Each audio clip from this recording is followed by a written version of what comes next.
In our last video, we talked about troubleshooting port security, and while it's great that we can shut a port down in response to a security violation, that doesn't give us a lot of granular control about specific traffic types flowing through a switch.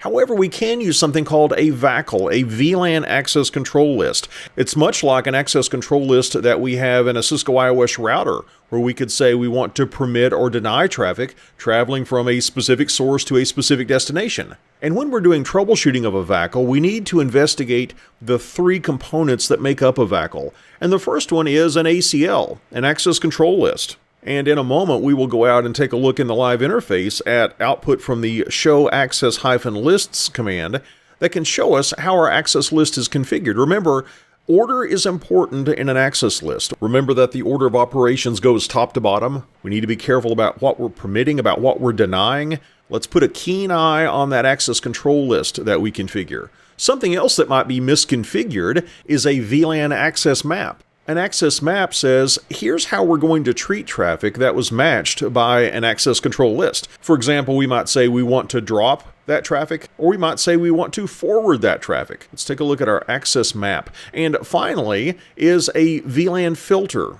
The VLAN filter defines which VLAN or VLANs are going to be associated with an access map. So when we're doing troubleshooting of VACLs, let's investigate the three components that make up a VACL. Let's now go out to a live interface and take a look at some show commands that can give us information about each of these three components.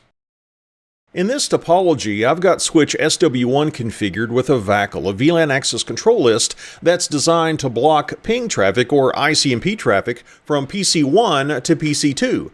Let's see if this works. Let's see if I can do a ping from PC1 to PC2. Can I do a ping to 10.0.0.2? The address of PC2. And by the way, I've got routers configured as PC1 and PC2. And it looks like the ping is failing. Well, can I connect it some other way? Can I do a telnet to 10.0.0.2? Yes, I can. Look at that. Pings are not allowed. However, telnets are allowed.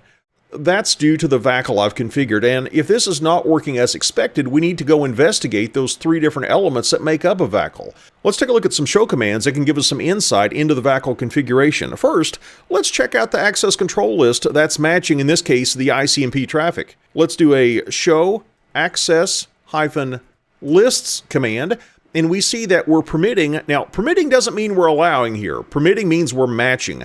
I'm matching ICMP traffic going from a host with an IP address of 10.0.0.1, that's PC1, to a host with an IP address of 10.0.0.2, that's PC2. Now let's take a look at that access map. We can give the command show VLAN space access-map. And here we need to pay attention to sequence numbers. This is processed in order of sequence numbers. And the first sequence number that I have is sequence number 10. And this map is called PC1-PC2. And it's matching the access control list of tshoot, which is this list right here.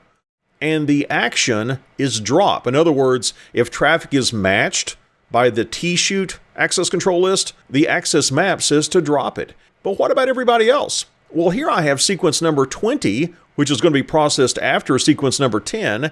And here there is no match statement. It's matching everything else. And the action is forward. Block ICMP, forward everything else. But this access map doesn't take effect until we associate it with a VLAN, or maybe multiple VLANs. How can we check that out? Well, we need to take a look at the VLAN filter for that. And we can say show VLAN filter.